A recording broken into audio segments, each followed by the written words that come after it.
दीन दर्द दुख भंजना।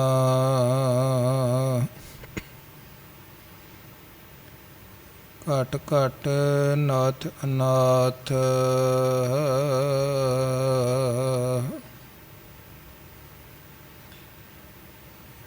शरण तुम्हारी आयो।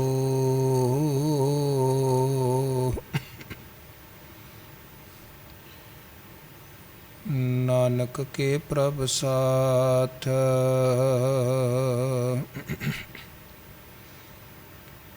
शरण तुम्हारी आयो।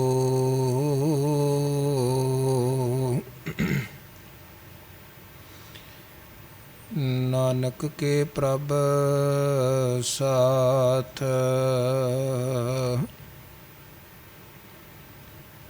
हमें अंधले अंध बिखै बिखराते।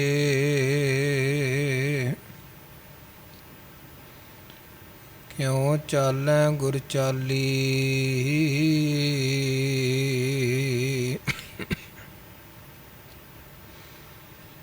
सतगुर दया करे सुख दाता।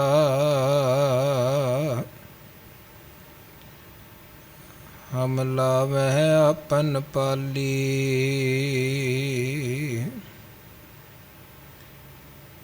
सतगुर दया करे सुख दाता।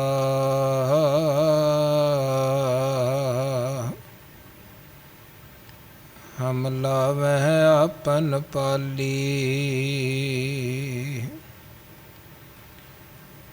गुर सिख मीत चलो गुर चाली।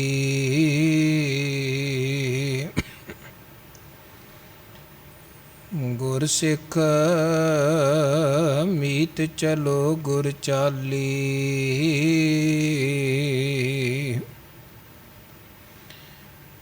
सतगुर दया करे सुख दाता। हम लावह अपन पाली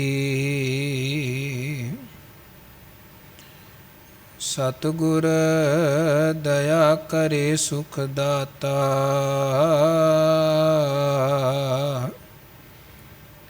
हम लावह अपन पाली तेरे कवन कवन गुण कह गावा। तू साहिब गुणी निदाना।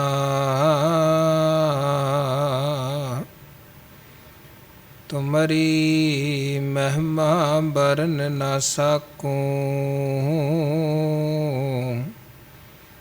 तू ठाकुर ऊच भगवाना। तुमरी महिमा बरन न सकूं।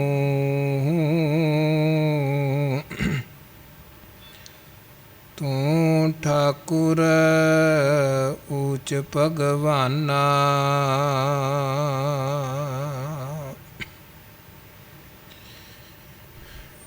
जुग जुग अटल सतगुरु गुरगद्दी ते सुभाईमान दसां पातशाहियां दी जोत गरीब नवाज सतगुरु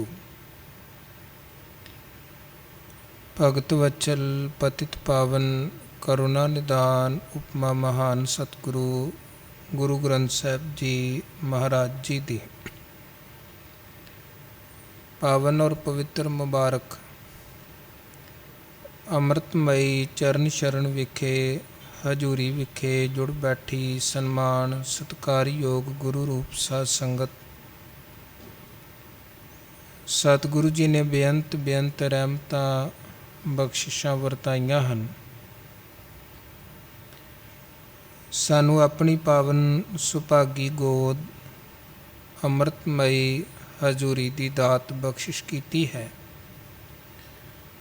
और गुरु के पावन पवित्र दरबार का आनंद माणदे होए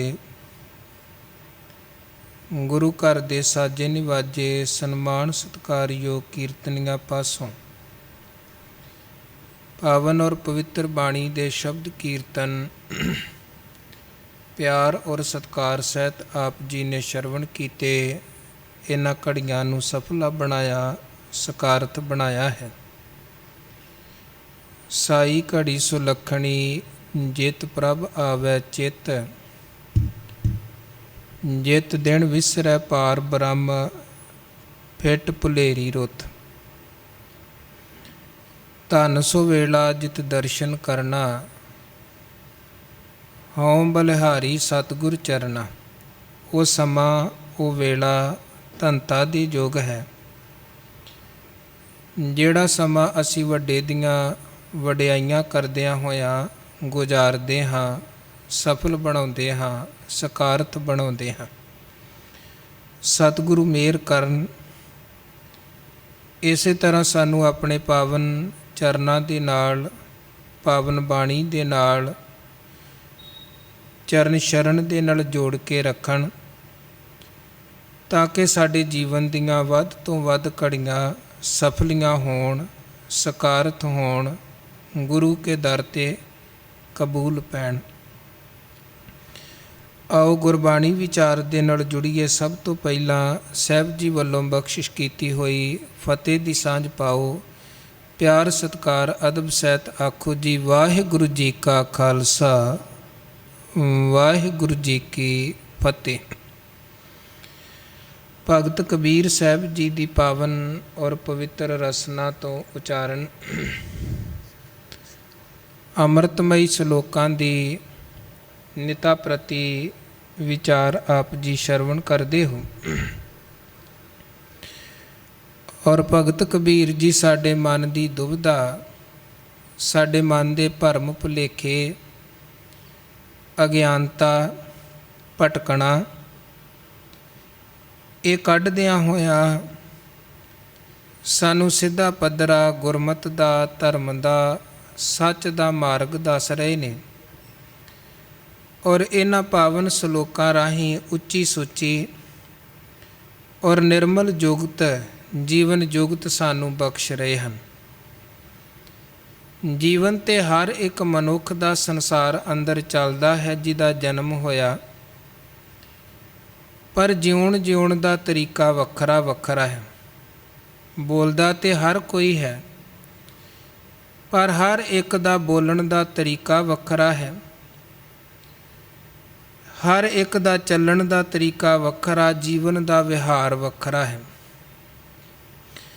ਔਰ ਗੁਰੂ ਮਹਾਰਾਜ ਨੇ ਇਹ ਯਤਨ ਕੀਤਾ ਕਿ ਸਾਡੇ ਜਿਉਣ ਦਾ, ਜੀਵਨ ਦਾ ਜਿਹੜਾ ਤਰੀਕਾ ਹੈ ਉਹ ਅਤ ਉੱਤਮ ਹੋਵੇ, ਨਿਰਮਲ ਹੋਵੇ।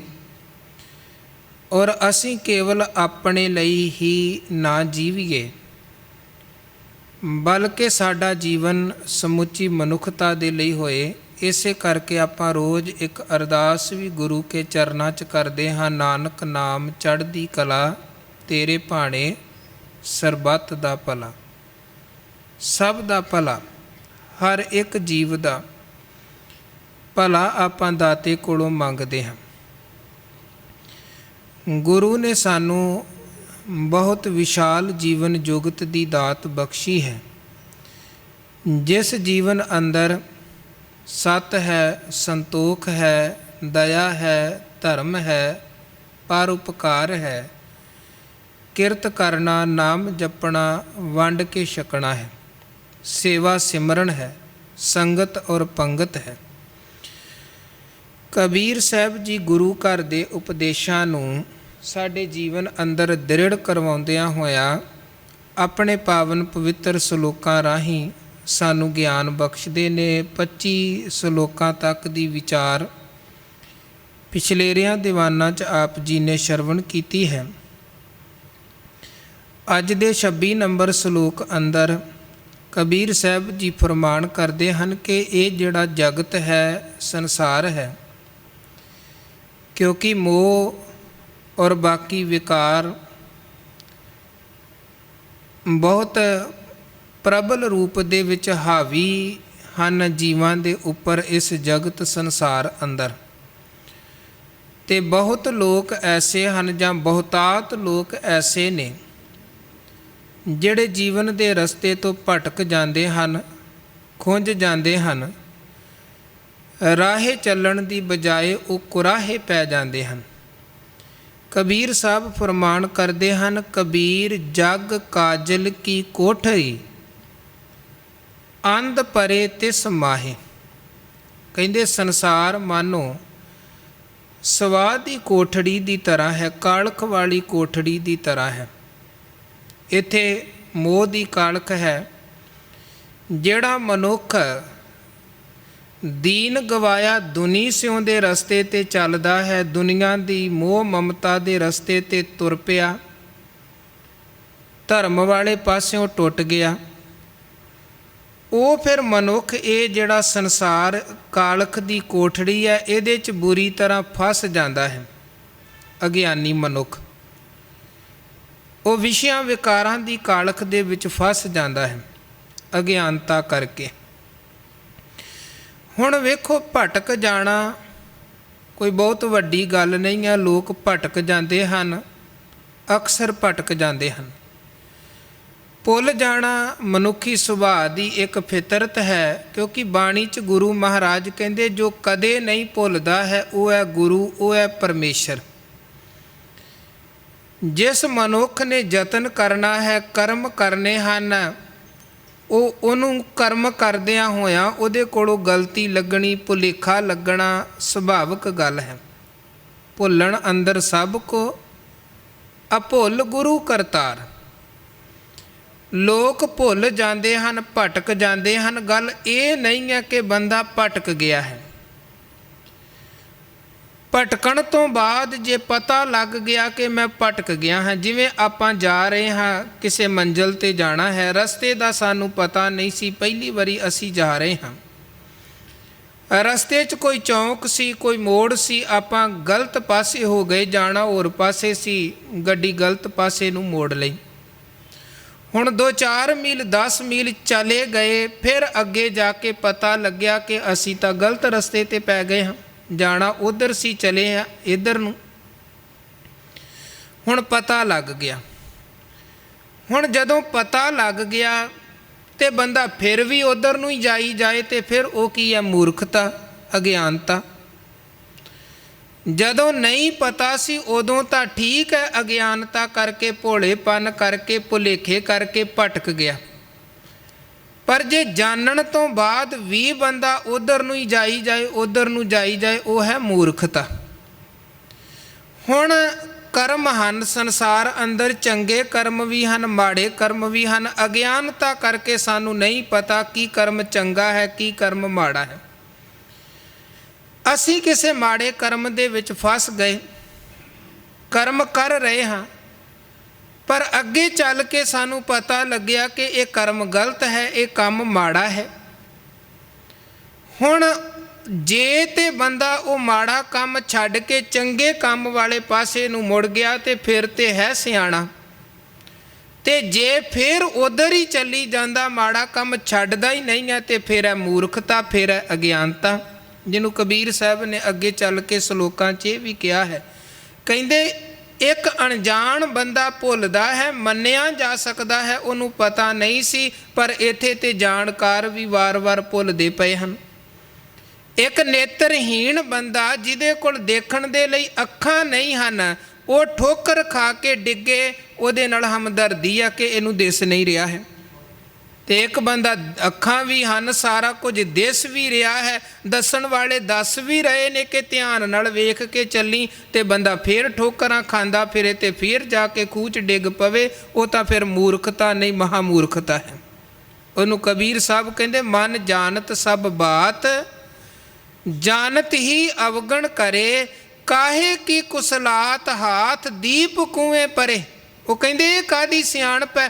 ਹੱਥ 'ਚ ਦੀਵਾ ਵੀ ਹੈ, ਅੱਖਾਂ ਵੀ ਹਨ, ਭਾਵ ਚਾਨਣ ਵੀ ਹੈ, ਫਿਰ ਵੀ ਤੂੰ ਖੂਹ 'ਚ ਡਿੱਗ ਰਿਹਾ, ਕਾਹਦੀ ਸਿਆਣਪ ਹੈ? ਫਿਰ ਵੀ ਵਿਕਾਰਾਂ ਦੇ ਖੂਹ 'ਚ ਡਿੱਗਦਾ ਪਿਆ ਹੈ।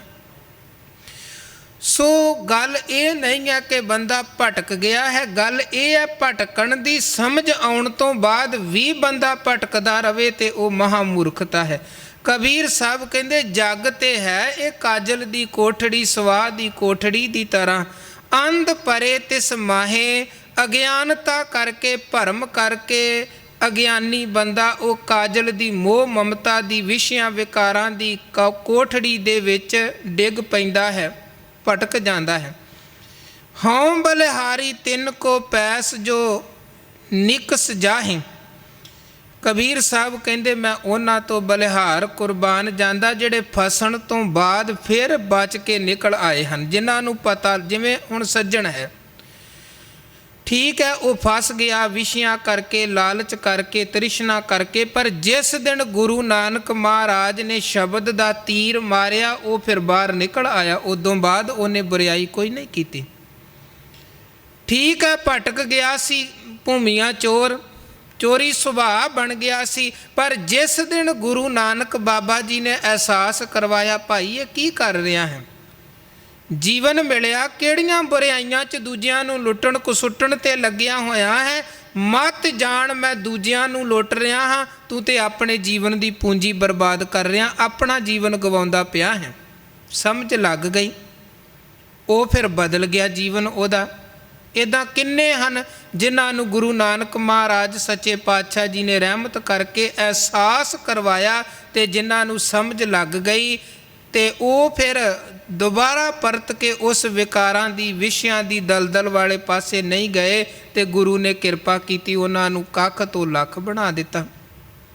ਸੋ ਕਬੀਰ ਸਾਹਿਬ ਕਹਿੰਦੇ ਮੈਂ ਉਹਨਾਂ ਤੋਂ ਬਲਿਹਾਰ ਜਾਂਦਾ ਹਾਂ, ਕੁਰਬਾਨ ਜਾਂਦਾ ਹਾਂ, ਜਿਹੜੀ ਕੱਜਲ ਦੀ ਕੋਠੜੀ ਹੈ ਇਹਦੇ 'ਚ ਫਸਣ ਦੇ ਬਾਵਜੂਦ ਜਿਹੜੇ ਆਪਣੇ ਆਪ ਨੂੰ ਬਚਾ ਕੇ ਬਾਹਰ ਨਿਕਲ ਆਏ, ਜਿਨ੍ਹਾਂ ਨੇ ਆਪਣੇ ਜੀਵਨ ਨੂੰ ਬਚਾ ਲਿਆ, ਉਹਨਾਂ ਤੋਂ ਬਲਿਹਾਰ ਕੁਰਬਾਨ। ਅਤੇ ਕਬੀਰ ਸਾਹਿਬ ਕਹਿੰਦੇ ਇਹ ਕੋਈ ਜ਼ਰੂਰੀ ਨਹੀਂ ਹੈ ਕਿ ਇੱਕ ਅਗਿਆਨੀ ਬੰਦਾ ਹੀ ਭੁੱਲ ਕੇ ਭਟਕਦਾ ਹੈ, ਇੱਥੇ ਵੱਡੇ ਵੱਡੇ ਗਿਆਨਵਾਨ ਵੀ ਭਟਕ ਜਾਂਦੇ ਹਨ, ਰਾਜੇ ਮਹਾਰਾਜੇ ਭੂਪਤ ਉਹ ਵੀ ਭਟਕ ਜਾਂਦੇ ਹਨ, ਇੱਥੇ ਪੰਡਤ ਲੋਕ ਵੀ ਭਟਕ ਜਾਂਦੇ ਹਨ। ਗੱਲ ਭਟਕਣ ਦੀ ਨਹੀਂ ਹੈ, ਗੱਲ ਇਹ ਹੈ ਭਟਕਣ ਦਾ ਅਹਿਸਾਸ ਹੋ ਗਿਆ ਅਤੇ ਫਿਰ ਉਦੋਂ ਬਾਅਦ ਕਿਹੜਾ ਵਾਪਸ ਪਰਤਿਆ ਹੈ। ਲੋਕ ਹੁਣ ਵੇਖੋ ਅੱਜ ਦੇ ਸਮੇਂ 'ਚ ਵੀ ਆਪਾਂ ਵੇਖੀਏ ਕਿੰਨਿਆਂ ਤਰ੍ਹਾਂ ਦੀਆਂ ਬੁਰਾਈਆਂ 'ਚ ਲੋਕ ਫਸੇ ਹੋਏ ਨੇ, ਕੋਈ ਨਸ਼ੇ ਕਰ ਰਿਹਾ ਹੈ, ਕੋਈ ਠੱਗੀਆਂ ਫਰੇਬੀਆਂ ਕਰ ਰਿਹਾ ਹੈ, ਬੇਈਮਾਨੀਆਂ ਕਰ ਰਿਹਾ, ਭ੍ਰਿਸ਼ਟਾਚਾਰ ਕਰ ਰਿਹਾ ਹੈ, ਕਿੰਨੇ ਤਰ੍ਹਾਂ ਦੇ ਪਾਪ ਲੋਕ ਕਰਦੇ ਪਏ ਹਨ। ਉਹ ਜਾਣਨ ਤੋਂ ਬਾਅਦ ਵੀ ਜਦੋਂ ਪਤਾ ਲੱਗ ਗਿਆ ਕਿ ਨਸ਼ੇ ਕਰਕੇ ਮੇਰੇ ਸਰੀਰ ਦਾ ਇਹ ਨੁਕਸਾਨ ਹੋ ਸਕਦਾ ਹੈ ਅਤੇ ਹੁੰਦਾ ਪਿਆ ਹੈ, ਨਸ਼ੇ ਕਰਕੇ ਮੇਰਾ ਪਰਿਵਾਰਕ ਨੁਕਸਾਨ ਹੁੰਦਾ ਪਿਆ ਹੈ, ਨਸ਼ੇ ਕਰਕੇ ਸਮਾਜਿਕ ਤੌਰ 'ਤੇ ਨੁਕਸਾਨ ਹੁੰਦਾ ਪਿਆ ਹੈ, ਆਪਣਾ ਤਾਂ ਮੈਂ ਨੁਕਸਾਨ ਕਰਦਾ ਹੀ ਪਿਆ ਹਾਂ, ਕੱਲ੍ਹ ਨੂੰ ਕਿਸੇ ਦੂਜੇ ਦਾ ਵੀ ਵੱਡਾ ਨੁਕਸਾਨ ਕਰ ਸਕਦਾ ਹਾਂ। ਪਤਾ ਲੱਗ ਗਿਆ ਕਿ ਇਹ ਮਾੜੀ ਚੀਜ਼ ਹੈ, ਮਾੜਾ ਕਰਮ ਹੈ, ਫਿਰ ਵੀ ਬੰਦਾ ਉਹ ਕਰਮ ਕਰਨ ਤੋਂ ਹਟਦਾ ਨਹੀਂ ਪਿਆ ਹੈ। ਇਹ ਹੈ ਮੂਰਖਤਾ ਨਹੀਂ, ਮਹਾ ਮੂਰਖਤਾ। ਅਤੇ ਜਿਹੜੇ ਉਹ ਕਰਮ ਬੁਰਾਈਆਂ ਨੂੰ ਕਰਨ ਤੋਂ ਆਪਣੇ ਆਪ ਨੂੰ ਵਰਜਦੇ ਨਹੀਂ ਹਨ, ਉਹ ਤੇ ਹਨ ਅੰਧ ਅਗਿਆਨੀ ਅਤੇ ਡੁੱਬ ਜਾਂਦੇ ਹਨ। ਦੂਜੇ ਪਾਸੇ ਕਬੀਰ ਸਾਹਿਬ ਕਹਿੰਦੇ ਜਿਨ੍ਹਾਂ ਨੇ ਬਚਾ ਲਿਆ ਉਹਨਾਂ ਤੋਂ ਅਸੀਂ ਬਲਿਹਾਰ ਜਾਂਦੇ ਹਾਂ, ਕੁਰਬਾਨ ਜਾਂਦੇ ਹਾਂ। ਪੈਸ ਜੋ ਨਿਕਸ ਜਾਹੇ, ਜਿਹੜੇ ਫਸਣ ਦੇ ਬਾਵਜੂਦ ਵੀ ਫੇਰ ਨਿਕਲ ਆਉਂਦੇ ਹਨ।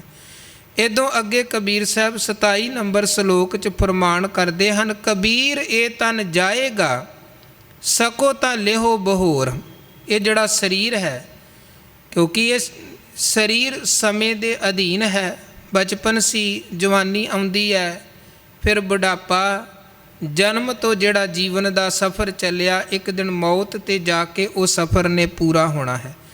ਮਹਾਰਾਜ ਕਹਿੰਦੇ ਇਹ ਜਿਹੜੀ ਤੇਰੀ ਸੋਹਣੀ ਕਾਇਆ ਹੈ ਸਮੇਂ ਦੇ ਨਾਲ ਇਹ ਛਿੱਜਦੀ ਹੈ। ਕਿੰਨੇ ਬਚਨ ਗੁਰੂ ਕੀ ਬਾਣੀ 'ਚ ਆਉਂਦੇ ਹਨ ਜਿੱਥੇ ਗੁਰੂ ਕਹਿੰਦੇ ਇਹ ਕਾਇਆ ਦਿਨੋਂ ਦਿਨ ਕਮਜ਼ੋਰ ਹੁੰਦੀ ਹੈ। ਨੈਨੋ ਨੀਰ ਬਹਿ ਤਨ ਖੀਨਾ ਭਏ ਕੇਸ ਦੁੱਧਵਾਨੀ, ਰੂਦਾ ਕੰਠ ਸ਼ਬਦ ਨਹੀਂ ਉਚਰੈ ਅਬ ਕਿਆ ਕਰੇ ਪ੍ਰਾਣੀ। ਇਹ ਹਾਲਤ ਬਣਦੀ, ਜਿਹੜੀਆਂ ਅੱਖਾਂ ਕਿੰਨੀ ਦੂਰ ਖੜੇ ਬੰਦੇ ਨੂੰ ਵੀ ਪਛਾਣ ਲੈਂਦੀਆਂ ਸਨ, ਇੱਕ ਸਮਾਂ ਐਸਾ ਆਉਂਦਾ ਹੈ ਜਦੋਂ ਕੋਲ ਖਲੋਤੇ ਦੀ ਵੀ ਪਛਾਣ ਨਹੀਂ ਹੁੰਦੀ ਹੈ ਇਹ ਕੌਣ ਹੈ।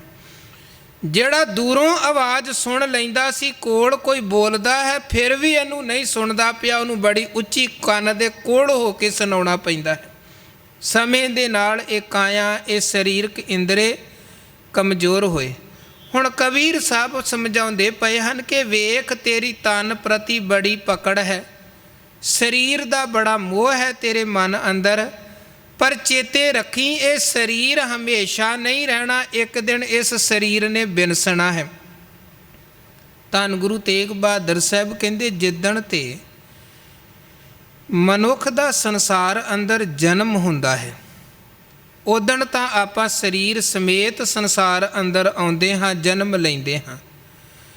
ਪਰ ਜਿਸ ਦਿਨ ਮੌਤ ਹੁੰਦੀ ਹੈ ਉਦਣ ਪਦਾਰਥ ਤਾਂ ਠੀਕ ਹੈ, ਇੱਥੇ ਹੀ ਰਹਿ ਜਾਂਦੇ, ਸਾਰਾ ਕੁਝ ਇੱਥੇ ਰਹਿ ਗਿਆ, ਸਰੀਰ ਤੱਕ ਵੀ ਨਾਲ ਨਹੀਂ ਜਾਂਦਾ ਹੈ। ਧੰਨ ਗੁਰੂ ਨਾਨਕ ਸਾਹਿਬ ਨੇ ਦੁਨੀ ਚੰਦ ਨੂੰ ਕਿਹਾ ਸੀ ਕਿ ਸੂਈ ਰੱਖ ਲੈ, ਤੇਰੇ ਕੋਲੋਂ ਅਗਲੀ ਦਰਗਾਹ 'ਚ ਲਵਾਂਗੇ, ਕਿਉਂਕਿ ਧਨ ਦਾ ਬੜਾ ਹੰਕਾਰੀ ਸੀ। ਪਰ ਘਰ ਵਾਲੀ ਨੇ ਦੱਸਿਆ ਕਿ ਸੂਈ ਕਿੱਦਾਂ ਲੈ ਕੇ ਜਾਓਗੇ, ਜਦੋਂ ਬੰਦਾ ਜਾਂਦਾ ਹੈ ਇਹਦਾ ਤੇ ਸਰੀਰ ਵੀ ਇੱਥੇ ਰਹਿ ਜਾਂਦਾ, ਕਾਇਆ ਹੀ ਨਾਲ ਨਹੀਂ ਜਾਣੀ, ਤੇ ਕਾਇਆ ਦੇ ਨਾਲ ਸੰਬੰਧਿਤ ਪਦਾਰਥ ਅੱਗੇ ਨਾਲ ਕਿੱਦਾਂ ਜਾਣਗੇ। ਅੱਖਾਂ ਖੁੱਲ੍ਹ ਗਈਆਂ, ਜਿਹੜੀਆਂ ਅੱਖਾਂ ਪਹਿਲਾਂ ਮਾਇਆ ਦੇ ਧਨ ਦੇ ਹੰਕਾਰ ਤੇ ਭਰਮ ਕਰਕੇ ਬੰਦ ਪਈਆਂ ਸਨ। ਧੰਨ ਗੁਰੂ ਤੇਗ ਬਹਾਦਰ ਸਾਹਿਬ ਕਹਿੰਦੇ ਜਾਗ ਲਿਹੋ ਰੇ ਮਨਾ ਜਾਗ ਲਿਹੋ, ਕਹਾਂ ਗਾਫਲ ਸੋਇਆ।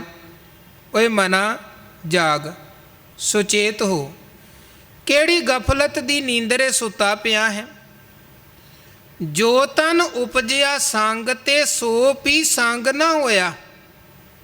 ਜਿਹੜਾ ਸਰੀਰ ਲੈ ਕੇ ਤੂੰ ਸੰਸਾਰ ਅੰਦਰ ਆਇਆ, ਇੱਕ ਦਿਨ ਐਸਾ ਆਉਣਾ ਹੈ ਸਰੀਰ ਵੀ ਇੱਥੇ ਰਹਿ ਜਾਣਾ, ਸਰੀਰ ਨੇ ਵੀ ਨਾਲ ਨਹੀਂ ਹੋ ਜਾਣਾ। ਆਸਾ ਦੀ ਵਾਰ ਅੰਦਰ ਮਹਾਰਾਜ ਨੇ ਇਹੀ ਸੱਚਾਈ ਸਾਨੂੰ ਸਮਝਾਈ ਹੈ। ਕਹਿੰਦੇ ਕੱਪੜ ਰੂਪ ਸੁਹਾਵਣਾ ਛੱਡ ਦੁਨੀਆ ਅੰਦਰ ਜਾਵਣਾ। ਇਹ ਜਿਹੜਾ ਸਰੀਰ ਰੂਪੀ ਕੱਪੜਾ ਬੜਾ ਸੋਹਣਾ, ਤੇ ਜਿਹਨੂੰ ਹੋਰ ਸੋਹਣਾ ਬਣਾਉਣ ਦੇ ਲਈ ਅੱਗੇ ਆਪਾਂ ਕਈ ਤਰ੍ਹਾਂ ਦੇ ਹਾਰ ਸ਼ਿੰਗਾਰ ਕਰਦੇ ਹਾਂ। ਮਹਾਰਾਜ ਕਹਿੰਦੇ ਕੀ ਹੁੰਦਾ ਹੈ, ਕੱਪੜ ਰੂਪ ਸੁਹਾਵਣਾ ਛੱਡ ਦੁਨੀਆ ਅੰਦਰ ਜਾਵਣਾ, ਮੰਦਾ ਚੰਗਾ ਆਪਣਾ ਆਪੇ ਹੀ ਕੀਤਾ ਪਾਵਣਾ।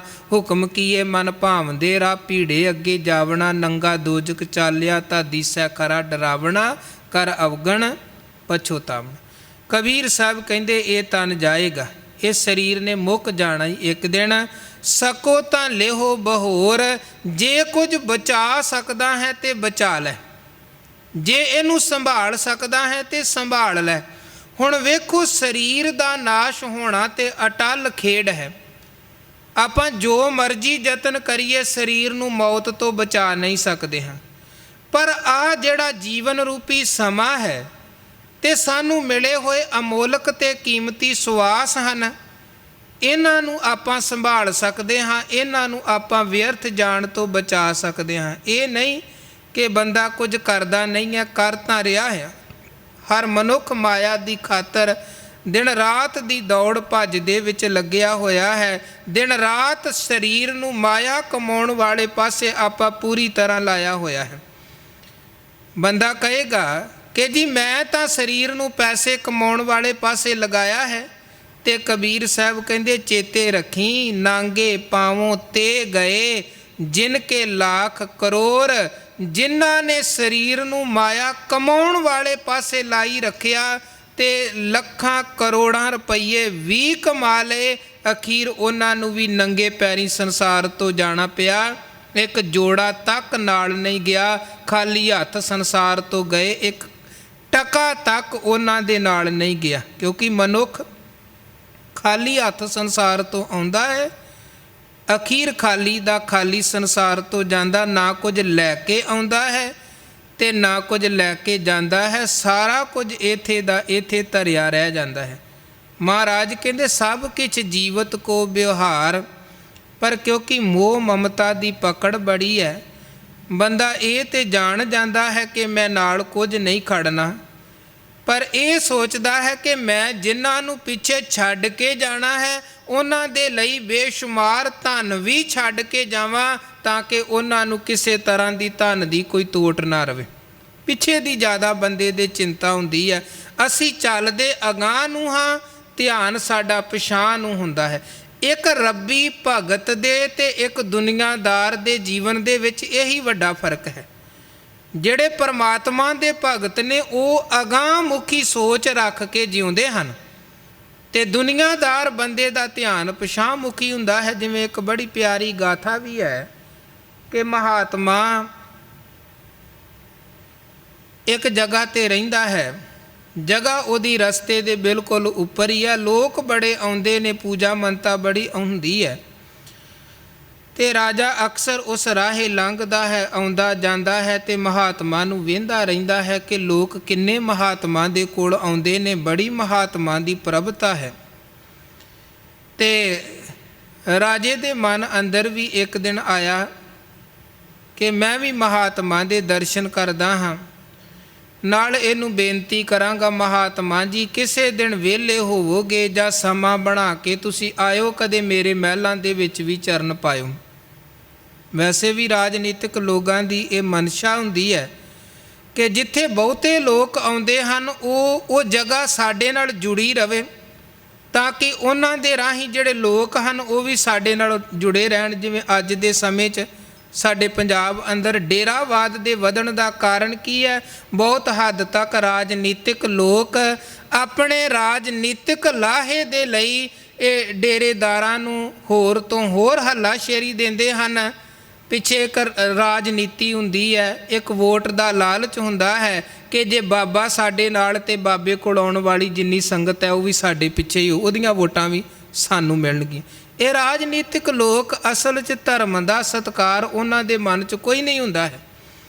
ਉਹ ਆਪਣੇ ਰਾਜਨੀਤੀ ਦੇ ਸਵਾਰਥ ਦੇ ਲਈ ਧਰਮ ਨੂੰ ਵਰਤਦੇ ਨੇ, ਧਰਮ ਅਸਥਾਨਾਂ ਨੂੰ ਵਰਤਦੇ ਨੇ, ਧਰਮ ਗ੍ਰੰਥਾਂ ਨੂੰ ਵਰਤਦੇ ਨੇ, ਧਰਮ ਵਿਚਾਰਾਂ ਨੂੰ ਵਰਤਦੇ ਹਨ, ਧਰਮ ਸਾਧਨਾਂ ਨੂੰ ਵਰਤਦੇ ਨੇ। ਪਿੱਛੇ ਰਾਜਨੀਤੀ ਦੀ ਭਾਵਨਾ ਹੁੰਦੀ ਹੈ, ਹੋਰ ਉਹਨਾਂ ਦੀ ਧਾਰਮਿਕ ਭਾਵਨਾ ਕੋਈ ਨਹੀਂ ਹੁੰਦੀ ਹੈ। ਬਾਹਰੋਂ ਭਾਵੇਂ ਉਹ ਜਿੰਨਾ ਮਰਜ਼ੀ ਕਹਿਣ ਜੀ ਸਾਡੀਆਂ ਭਾਵਨਾਵਾਂ ਤੇ ਠੇਸ ਪਹੁੰਚੀ ਹੈ, ਪਰ ਜਿਹਦੀਆਂ ਧਰਮ ਪ੍ਰਤੀ ਭਾਵਨਾਵਾਂ ਹੀ ਨਹੀਂ ਹਨ, ਉਹਦੀਆਂ ਭਾਵਨਾਵਾਂ ਨੂੰ ਠੇਸ ਕਿੱਥੋਂ ਪਹੁੰਚਣੀ ਹੈ? ਉਹ ਸਭ ਰਾਜਨੀਤਿਕ ਸਟੰਟ ਹੀ ਹੁੰਦੇ ਹਨ। ਪਰ ਅਸੀਂ ਭੋਲੇ ਭਾਲੇ ਲੋਕ ਭਟਕ ਜਾਂਦੇ ਹਾਂ ਤੇ ਉਹ ਲੋਕ ਫੇਰ ਸਾਡੇ ਜਜ਼ਬਾਤਾਂ ਨੂੰ ਵੀ ਵਰਤ ਜਾਂਦੇ ਹਨ। ਖੈਰ, ਰਾਜਾ ਲੰਘਦਾ ਹੈ ਰੋਜ਼ ਤੇ ਮਹਾਤਮਾ ਨੂੰ ਵੇਂਦਾ, ਮਹਾਤਮਾ ਕੋਲ ਬੜੇ ਲੋਕ ਆਉਂਦੇ ਹਨ। ਇੱਕ ਦਿਨ ਰਾਜੇ ਨੇ ਸੋਚਿਆ ਮੈਂ ਵੀ ਜਾ ਕੇ ਮਹਾਤਮਾ ਨੂੰ ਮਿਲਦਾ ਹਾਂ ਤੇ ਬੇਨਤੀ ਕਰਾਂਗਾ ਮੇਰੇ ਮਹਿਲਾਂ 'ਚ ਆਵੋ, ਚਰਨ ਪਾਵੋ। ਇਹ ਗਿਆ, ਕੁਝ ਸੇਵਾ ਭੇਟਾ ਲੈ ਕੇ ਮਹਾਤਮਾ ਨੂੰ ਮਿਲਿਆ, ਨਮਸਕਾਰ ਕੀਤੀ। ਕਹਿਣ ਲੱਗਾ, ਮਹਾਤਮਾ ਜੀ ਮੈਂ ਚਾਹੁੰਦਾ ਹਾਂ ਤੁਸੀਂ ਮੇਰੇ ਮਹਿਲਾਂ ਦੇ ਵਿੱਚ ਆਵੋ, ਮੇਰੇ ਮਹਿਲਾਂ ਦੇ ਵਿੱਚ ਚਰਨ ਪਾਵੋ। ਮਹਾਤਮਾ ਕਹਿਣ ਲੱਗਾ, ਚਲੋ ਆਪਾਂ ਚੱਲ ਪੈਂਦੇ ਹਾਂ, ਕੱਲ੍ਹ ਕੀ ਹੁਣੇ ਹੀ ਚੱਲਦੇ ਹਾਂ। ਰਾਜਾ ਬੜਾ ਹੈਰਾਨ, ਕਿਉਂਕਿ ਇਹਨੇ ਸੋਚਿਆ ਕਿ 2-4 ਵਾਰ ਆਉਣਾ ਪਵੇਗਾ, ਤਰਲੇ ਬੜੇ ਕਰਨੇ ਪੈਣਗੇ, ਫਿਰ ਜਾ ਕੇ ਮਹਾਤਮਾ ਤੁਰੇਗਾ। ਪਰ ਮਹਾਤਮਾ ਨੇ ਤੇ ਰਾਜੇ ਨੂੰ ਦੂਜੀ ਵਾਰ ਵੀ ਕਹਿਣ ਦਾ ਮੌਕਾ ਨਹੀਂ ਦਿੱਤਾ। ਪਹਿਲੀ ਵਾਰ ਰਾਜੇ ਨੇ ਕਿਹਾ ਤੇ ਮਹਾਤਮਾ ਉਸੇ ਵੇਲੇ ਕੱਪੜਾ ਮੋਢੇ ਤੇ ਪਾਇਆ, ਕਹਿਣ ਲੱਗਾ, ਚੱਲ ਰਾਜਨ। ਰਾਜੇ ਦਾ ਮਨ ਥੋੜਾ ਖੱਟਾ ਹੋ ਗਿਆ ਕਿ ਇਹ ਕਿੱਦਾਂ ਦਾ ਮਹਾਤਮਾ ਹੈ ਜਿਹੜਾ ਪਹਿਲੀ ਵਾਰ ਹੀ ਕਹਿਣ ਤੇ ਉੱਠ ਤੁਰਿਆ ਹੈ। ਹੁਣ ਕਿਉਂਕਿ ਕਾਫੀ ਇਕੱਠ ਦੇ ਵਿੱਚ ਰਾਜੇ ਨੇ ਕਿਹਾ ਸੀ, ਮਹਾਤਮਾ ਨੂੰ ਲੈ ਕੇ ਜਾਣਾ ਉਹਦੀ ਇੱਕ ਮਜਬੂਰੀ ਬਣ ਗਈ, ਪਰ ਅੰਦਰੋਂ ਹੁਣ ਉਹ ਨਹੀਂ ਚਾਹੁੰਦਾ ਸੀ ਕਿ ਮਹਾਤਮਾ ਮੇਰੇ ਘਰ ਆਵੇ, ਕਿਉਂਕਿ ਉਹਦੇ ਮਨ 'ਚ ਇਹ ਵਿਚਾਰ ਬਹਿ ਗਿਆ ਕਿ ਜਿੱਡਾ ਵੱਡਾ ਮੈਂ ਮਹਾਤਮਾ ਨੂੰ ਸਮਝਦਾ ਸੀ ਇਹ ਓਡਾ ਵੱਡਾ ਹੈ ਨਹੀਂ ਹੈ। ਹੋ ਸਕਦਾ ਮੈਨੂੰ ਪ੍ਰਭਾਵਿਤ ਕਰਨ ਦੇ ਲਈ ਹੀ ਇੱਥੇ ਲੋਕਾਂ ਦਾ ਇਕੱਠ ਕਰਕੇ ਬੈਠਾ ਰਹਿੰਦਾ ਹੋਵੇ ਕਿ ਰਾਜਾ ਮੇਰੇ ਕੋਲ ਆਵੇ।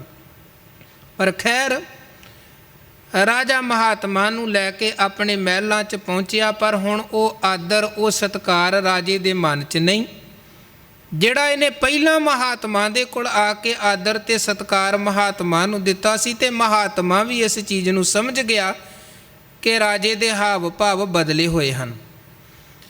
ਰਾਜੇ ਨੇ ਕੀ ਕੀਤਾ? ਹੁਕਮ ਕੀਤਾ, ਭੋਜਨ ਤਿਆਰ ਹੋਇਆ, 2 ਥਾਲ ਲਿਆਂਦੇ ਗਏ, ਪਰੋਸੇ ਗਏ। ਇੱਕ ਥਾਲ ਦੇ ਵਿੱਚ ਰਾਜੇ ਦੇ ਲਈ ਭੋਜਨ, ਇੱਕ ਥਾਲ ਦੇ ਵਿੱਚ ਮਹਾਤਮਾ ਦੇ ਲਈ ਭੋਜਨ। ਕਹਿਣ ਲੱਗਾ, ਮਹਾਤਮਾ ਜੀ ਛਕੋ। ਮਹਾਤਮਾ ਨੇ ਭੋਜਨ ਛਕਿਆ, ਰਾਜੇ ਨੇ ਛਕਿਆ। ਉਦੋਂ ਬਾਅਦ ਗੱਲਾਂ ਬਾਤਾਂ ਫੇਰ ਸ਼ੁਰੂ ਹੋਈਆਂ। ਕਹਿਣ ਲੱਗਾ, ਮਹਾਤਮਾ ਜੀ ਪਹਿਲਾਂ ਮੇਰੇ ਮਨ 'ਚ ਇਹ ਵਿਚਾਰ ਸੀ ਕਿ ਤੁਸੀਂ ਬੜੇ ਵੱਡੇ ਮਹਾਤਮਾ ਜੀ, ਪਰ ਹੁਣ ਮੇਰੇ ਮਨ 'ਚੋਂ ਉਹ ਵਿਚਾਰ ਖਤਮ ਹੋ ਗਿਆ ਹੈ। ਹੁਣ ਮੇਰੇ ਤੇ ਤੁਹਾਡੇ 'ਚ ਕੋਈ ਫਰਕ ਨਹੀਂ ਰਿਹਾ, ਅਸੀਂ ਬਰਾਬਰ ਬੈਠੇ ਹਾਂ, ਬਰਾਬਰ ਬਹਿ ਕੇ ਇੱਕੋ ਜਿਹਾ ਖਾਣਾ ਅਸੀਂ ਖਾਧਾ, ਬਰਾਬਰ ਇੱਕੋ ਜਿਹੀਆਂ ਗੱਲਾਂ ਕੀਤੀਆਂ ਨੇ, ਕੋਈ ਮੇਰਾ ਤੇ ਤੁਹਾਡਾ ਬਹੁਤਾ ਫਰਕ ਨਹੀਂ ਹੈ। ਮਹਾਤਮਾ ਕਹਿਣ ਲੱਗਾ, ਰਾਜਨ ਚੇਤੇ ਰੱਖੀ, ਗੱਲ ਬਾਹਰ ਦੀ ਬਰਾਬਰਤਾ ਦੀ ਨਹੀਂ ਹੁੰਦੀ। ਸਰੀਰ ਤੇ ਸਾਰਿਆਂ ਦੇ ਇੱਕੋ ਜਿਹੇ ਹੁੰਦੇ ਹਨ। ਖਾਣ ਪਾਣ ਥੋੜ੍ਹ ਬਹੁਤ ਕਿਸੇ ਦਾ ਫਰਕ ਹੋ ਸਕਦਾ ਹੈ, ਪਰ ਖਾਣਾ ਪੀਣਾ ਵੀ ਲੋਕਾਂ ਦਾ ਇੱਕੋ ਜਿਹਾ ਹੀ ਹੁੰਦਾ ਹੈ। ਪਹਿਨਣ ਦੇ ਲਈ ਹੋ ਸਕਦਾ ਤੇਰੇ ਤਨ 'ਤੇ ਪਹਿਨੇ ਕੱਪੜੇ ਬਹੁਤੇ ਕੀਮਤੀ ਹੋਣ, ਆਮ ਕਿਸੇ ਹੋਰ ਦੇ ਤਨ 'ਤੇ ਪਹਿਨੇ ਹੋਏ ਕੱਪੜੇ ਨਾ ਜ਼ਿਆਦਾ ਕੀਮਤੀ ਹੋਣ, ਪਰ ਗੱਲ ਕੱਪੜਿਆਂ ਦੀ ਵੀ ਨਹੀਂ ਹੁੰਦੀ, ਗੱਲ ਖਾਣ ਦੀ ਵੀ ਨਹੀਂ ਹੈ, ਗੱਲ ਸਰੀਰ ਦੀ ਵੀ ਨਹੀਂ ਹੈ। ਇੱਦਾਂ ਕੋਈ ਬਰਾਬਰ ਨਹੀਂ ਹੁੰਦਾ। ਕੋਈ ਤੇਰੇ ਵਰਗੇ ਕੱਪੜੇ ਪਹਿਨ ਲਵੇਗਾ ਤੇ ਉਹਨੇ ਰਾਜਾ ਥੋੜ੍ਹਾ ਬਣ ਜਾਣਾ ਹੈ। ਰਾਜਾ ਤਾਂ ਤੂੰ ਰਾਜਾ ਹੀ ਰਹਿਣਾ ਹੈ। ਕੋਈ ਤੇਰੀ ਤਰ੍ਹਾਂ ਸਿੰਘਾਸਨ ਲਗਾ ਕੇ ਬਹਿ ਜਾਵੇਗਾ, ਉਹਨੇ ਕੋਈ ਰਾਜਾ ਥੋੜ੍ਹਾ ਬਣ ਜਾਣਾ ਹੈ। ਇਸੇ ਤਰ੍ਹਾਂ ਕੋਈ ਫਕੀਰ ਦੇ ਬਰਾਬਰ ਦਾ ਭੋਜਨ ਫਕੀਰ ਵਰਗਾ ਖਾ ਕੇ ਫਕੀਰ ਨਹੀਂ ਬਣਦਾ ਹੈ। ਕੋਈ ਫਕੀਰ ਵਰਗੇ ਕੱਪੜੇ ਪਹਿਨ ਕੇ ਫਕੀਰ ਨਹੀਂ ਬਣਦਾ। ਜਿਵੇਂ ਰਾਜਾ ਹੈ ਜਿਹੜਾ ਉਹਦੀਆਂ ਆਪਣੀਆਂ ਵਡਿਆਈਆਂ ਨੇ, ਗੁਣ ਨੇ, ਇਸੇ ਤਰ੍ਹਾਂ ਜਿਹੜਾ ਰੱਬੀ ਫਕੀਰ ਹੈ ਉਹਦੀ ਆਪਣੀ ਵਡਿਆਈ ਹੁੰਦੀ ਹੈ। ਰਾਜਨ ਇੱਦਾਂ ਕੋਈ ਬਰਾਬਰ ਨਹੀਂ ਹੁੰਦਾ। ਪਰ ਰਾਜਾ ਕਹਿਣ ਲੱਗਾ, ਨਾ ਜੀ, ਮੈਂ ਤਾਂ ਬਰਾਬਰ ਹੀ ਸਮਝਦਾ ਹਾਂ, ਮੈਂ ਨਹੀਂ ਸਮਝਦਾ ਕੋਈ ਤੁਸੀਂ ਬਹੁਤੇ ਮਹਾਨ ਜੇ। ਮਹਾਤਮਾ ਕਹਿਣ ਲੱਗਾ, ਤੈਨੂੰ ਆਪੇ ਸਮਝ ਲੱਗ ਜਾਏਗੀ, ਮੇਰੇ ਨਾਲ ਚੱਲਣਾ ਪਏਗਾ, ਫਿਰ ਪਤਾ ਲੱਗੇਗਾ ਮੇਰੇ ਤੇ ਤੇਰੇ 'ਚ ਫਰਕ ਕੀ ਹੈ ਤੇ ਕਿੱਥੇ ਫਰਕ ਹੈ। ਕਹਿਣ ਲੱਗਾ, ਜੀ ਜਿੱਥੇ ਕਹੋ ਮੈਂ ਚੱਲ ਪੈਣਾ। ਮਹਾਤਮਾ ਕਹਿਣ ਲੱਗਾ, ਜਾਣਾ ਇਕੱਲਿਆਂ ਪਵੇਗਾ, ਇਹ ਨਹੀਂ ਕਿ ਤੂੰ ਆਪਣਾ ਲਾਹੋ ਲਸ਼ਕਰ ਨਾਲ ਲੈ ਕੇ ਚੱਲੇ। ਕਹਿਣ ਲੱਗਾ, ਜੀ ਕੋਈ ਨਾ, ਮੈਂ ਇਕੱਲਾ ਚੱਲ ਪੈਣਾ, ਮੇਰਾ ਰਾਜ ਕਿਹਦਾ ਖਤਰਾ। ਰਾਜਾ ਮਹਾਤਮਾ ਦੇ ਨਾਲ ਤੁਰ ਪਿਆ। ਦੋਵੇਂ ਮਹਿਲ ਤੋਂ ਬਾਹਰ ਚਲੇ ਗਏ। ਮਹਾਤਮਾ ਕਹਿਣ ਲੱਗਾ, ਥੋੜ੍ਹਾ ਹੋਰ ਅੱਗੇ ਜਾਣਾ ਹੈ। ਚਲਦਿਆਂ ਚਲਦਿਆਂ ਇਹ ਰਾਜਧਾਨੀ ਤੋਂ ਬਾਹਰ ਨਿਕਲ ਗਏ। ਰਾਜਾ ਕਹਿਣ ਲੱਗਾ, ਜੀ ਕਿੰਨੀ ਕੁ ਅੱਗੇ ਹੋਰ ਜਾਣਾ। ਕਹਿਣ ਲੱਗਾ, ਮਹਾਤਮਾ ਜੀ ਹੋਰ ਜਾਣਾ ਪਵੇਗਾ। ਚਲਦਿਆਂ ਚਲਦਿਆਂ ਇਹ ਦੋਵੇਂ ਉਸ ਜਗ੍ਹਾ 'ਤੇ ਪਹੁੰਚ ਗਏ ਜਿੱਥੇ ਰਾਜੇ ਦੇ ਰਾਜ ਦੀ ਹੱਦ ਖਤਮ ਹੁੰਦੀ ਹੈ। ਮਹਾਤਮਾ ਹੁਣ 4 ਕਦਮ ਅੱਗੇ ਦੂਜੇ ਪਾਸੇ ਪਹੁੰਚ ਗਿਆ। ਇਹਨੇ ਉਹ ਹੱਦ ਪਾਰ ਨਾ ਕੀਤੀ। ਕਹਿਣ ਲੱਗਾ, ਜੀ ਮੈਂ ਇੱਦੋਂ ਅੱਗੇ ਨਹੀਂ ਜਾ ਸਕਦਾ, ਕਿਉਂਕਿ ਇੱਥੇ ਮੇਰੇ ਰਾਜ ਦੀ ਹਕੂਮਤ ਦੀ ਹੱਦ ਖਤਮ ਹੁੰਦੀ ਹੈ। ਇੱਦੋਂ ਅੱਗੇ ਗਵਾਂਢੀ ਰਾਜੇ ਦਾ ਰਾਜ ਸ਼ੁਰੂ ਹੁੰਦਾ ਹੈ, ਉਹਦੇ ਨਾਲ ਮੇਰੀ ਬਣਦੀ ਨਹੀਂ ਹੈ। ਜੇ ਮੈਂ ਆਪਣੇ ਰਾਜ ਦੀ ਹੱਦ ਪਾਰ ਕਰਕੇ ਉੱਧਰ ਜਾਂਦਾ ਹਾਂ, ਰਾਜੇ ਨੇ, ਉਹਦੀ ਸੈਨਾ ਨੇ ਮੈਨੂੰ ਪਕੜ ਲਿਆ ਤੇ ਬਖਸ਼ਣਾ ਕੋਈ ਨਹੀਂ ਹੈ, ਜਿਉਂਦਿਆਂ ਨਹੀਂ ਉਹਨਾਂ ਨੇ ਛੱਡਣਾ ਹੈ। ਮਹਾਤਮਾ ਜੀ, ਮੈਂ ਅੱਗੇ ਨਹੀਂ ਜਾ ਸਕਦਾ। ਮੇਰਾ ਰਾਜ ਪਿੱਛੇ, ਮੇਰੀ ਰਾਜਧਾਨੀ ਪਿੱਛੇ, ਮੇਰਾ ਰਾਜ ਮਹਿਲ ਪਿੱਛੇ, ਮੇਰਾ ਪਰਿਵਾਰ ਪਿੱਛੇ, ਮੇਰਾ ਸਿੰਘਾਸਨ ਪਿੱਛੇ, ਮੈਂ ਇੱਦੋਂ ਅੱਗੇ ਨਹੀਂ ਜਾ ਸਕਦਾ। ਤੇ ਮਹਾਤਮਾ ਕਹਿਣ ਲੱਗਾ, ਰਾਜਨ ਬਸ ਇਹੀ ਤੇਰੇ ਤੇ ਮੇਰੇ 'ਚ ਫਰਕ ਹੀ। ਤੂੰ ਚੱਲਦਾ ਹੈ, ਤੇਰਾ ਧਿਆਨ ਪਿਛਾਂਹ ਨੂੰ ਹੁੰਦਾ ਹੈ, ਤੇ ਜਦੋਂ ਰੱਬੀ ਪਿਆਰੇ ਚੱਲਦੇ ਨੇ ਉਹਨਾਂ ਦਾ ਧਿਆਨ ਪਿਛਾਂਹ ਮੁਖੀ ਨਹੀਂ ਹੁੰਦਾ, ਉਹਨਾਂ ਦਾ ਧਿਆਨ ਅਗਾਂਹ ਮੁਖੀ ਹੁੰਦਾ। ਉਹ ਅੱਗੇ ਨੂੰ ਵੇਖ ਕੇ ਚੱਲਦੇ ਹਨ। ਦੁਨੀਆਦਾਰ ਦਾ ਧਿਆਨ ਹਮੇਸ਼ਾ ਪਿੱਛੇ ਨੂੰ ਰਹਿੰਦਾ ਹੈ ਕਿ ਮੇਰੇ ਤੋਂ ਬਾਅਦ ਮੇਰੇ ਬੱਚਿਆਂ ਦਾ ਕੀ ਬਣੇਗਾ, ਮੇਰੇ ਪਰਿਵਾਰ ਦਾ ਕੀ ਬਣੇਗਾ, ਮੇਰੇ ਕਾਰੋਬਾਰ ਦਾ ਕੀ ਬਣੇਗਾ। ਧਿਆਨ ਪਿਛਾਂਹ ਨੂੰ ਹੀ ਰਹਿੰਦਾ ਹੈ। ਪਰ ਜਿਹੜੇ ਰੱਬੀ ਪਿਆਰੇ ਹਨ, ਉਹ ਕਿਸੇ ਪਦਾਰਥਾਂ ਦੀ ਪਕੜ ਦੇ ਵਿੱਚ ਬੱਝੇ ਹੋਏ, ਅਟਕੇ ਹੋਏ ਨਹੀਂ ਹਨ। ਇੱਥੋਂ ਤੱਕ ਕਿ ਉਹਨਾਂ ਦੇ ਮਨ ਅੰਦਰ ਤੇ ਸਰੀਰ ਤੱਕ ਦੀ ਵੀ ਪਕੜ ਨਹੀਂ ਹੁੰਦੀ। ਇਸੇ ਕਰਕੇ ਜਦੋਂ ਕੁਰਬਾਨੀ ਦਾ ਸਮਾਂ ਵੀ ਆਉਂਦਾ, ਉਹ ਹੱਸ ਕੇ ਕੁਰਬਾਨੀ ਦਿੰਦੇ, ਸਰੀਰ ਰੂਪੀ ਠੀਕਰਾ ਵੀ ਭੰਨ ਦਿੰਦੇ ਹਨ। ਕਾਰਨ ਕੀ ਹੈ? ਪਕੜ ਨਹੀਂ ਹੈ ਕਿਸੇ ਦੇ ਨਾਲ। ਤੇ ਜਿਨ੍ਹਾਂ ਦੀ ਪਦਾਰਥਾਂ ਦੇ ਨਾਲ, ਪਰਿਵਾਰ ਦੇ ਨਾਲ, ਸੰਸਾਰ ਦੇ ਨਾਲ, ਕਾਰੋਬਾਰ ਦੇ ਨਾਲ ਪਕੜ ਹੁੰਦੀ ਹੈ, ਮਹਾਰਾਜ ਕਹਿੰਦੇ ਅਖੀਰ ਬਣਦਾ ਕੀ ਹੈ? ਨਾਂਗੇ ਪਾਵੋਂ ਤੇ ਗਏ ਜਿਨਕੇ ਲੱਖ ਕਰੋੜ। ਭਾਵੇਂ ਲੱਖਾਂ ਕਰੋੜਾਂ ਕੋਲ ਸਨ, ਪਰ ਚੱਲੇ ਉਹ ਜਵਾਰੀ ਦੋਏ ਕਰ ਝਾਰ।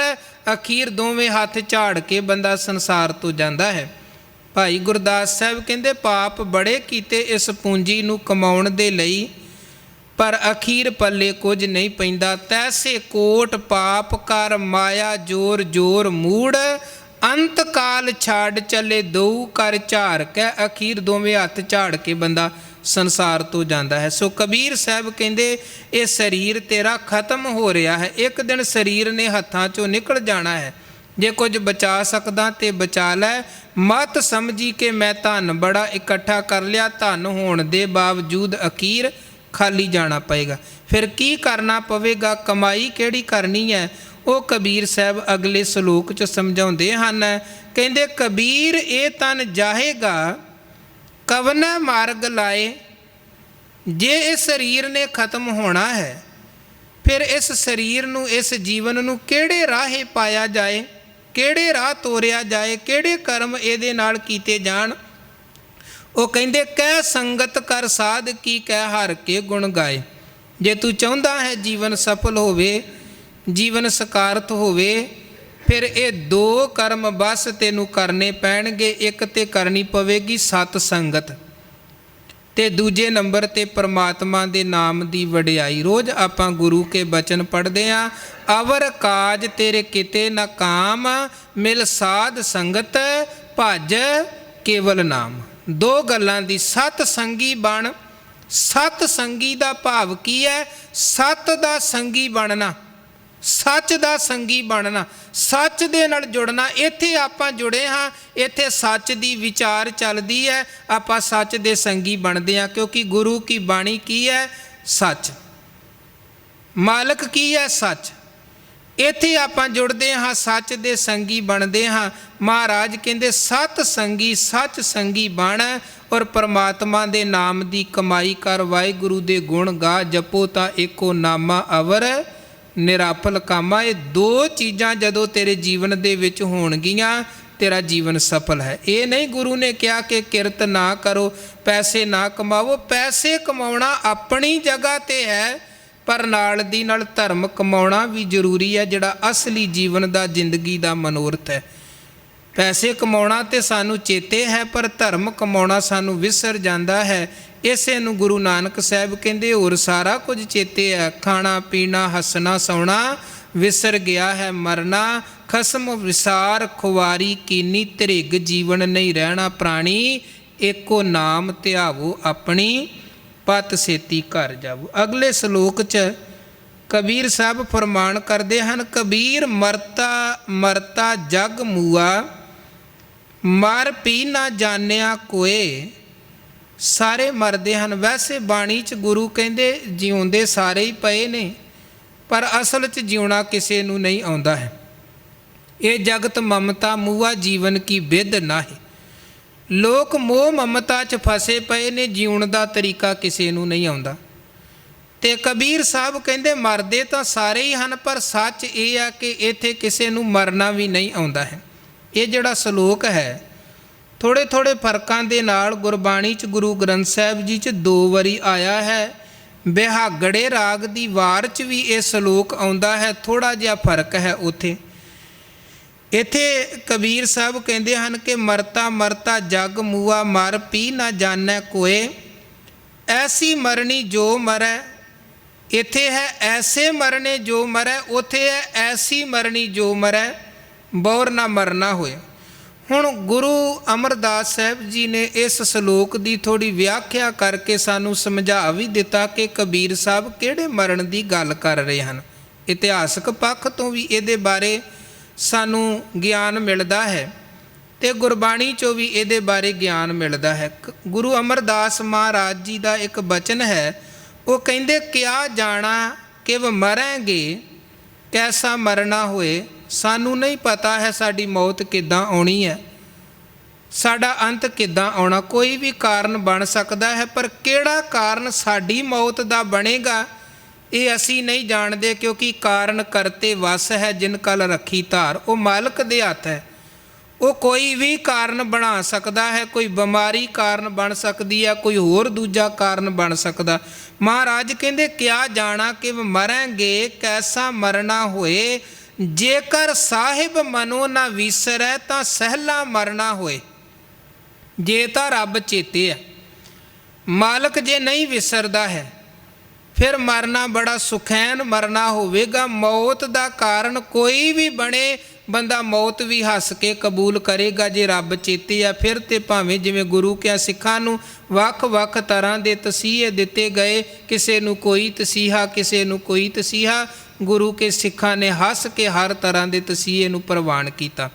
ਉਹਨਾਂ ਦਾ ਮਰਨਾ ਵੀ ਬੜਾ ਸੌਖਾ ਤੇ ਸੁਖੈਨ ਬਣ ਗਿਆ। ਤੇ ਗੁਰੂ ਮਹਾਰਾਜ ਕਹਿੰਦੇ ਜੇਕਰ ਸਾਹਿਬ ਮਨੋ ਨਾ ਵਿਸਰੈ ਤਾਂ ਸਹਿਲਾ ਮਰਨਾ ਹੋਏ। ਅੱਗੇ ਕਹਿੰਦੇ ਮਰਨੈ ਤੇ ਜਗਤ ਡਰੈ, ਜੀਵਿਆ ਲੋੜੇ ਸਭ ਕੋਏ। ਸੰਸਾਰ ਅੰਦਰ ਮੌਤ ਤੋਂ ਹਰ ਕੋਈ ਡਰਦਾ, ਮਰਨਾ ਕੋਈ ਨਹੀਂ ਚਾਹੁੰਦਾ, ਹਰ ਕੋਈ ਜਿਉਣਾ ਚਾਹੁੰਦਾ ਹੈ। ਗੁਰ ਪ੍ਰਸਾਦੀ ਜੀਵਤ ਮਰੈ, ਹੁਕਮੈ ਬੂਝੈ ਸੋਏ।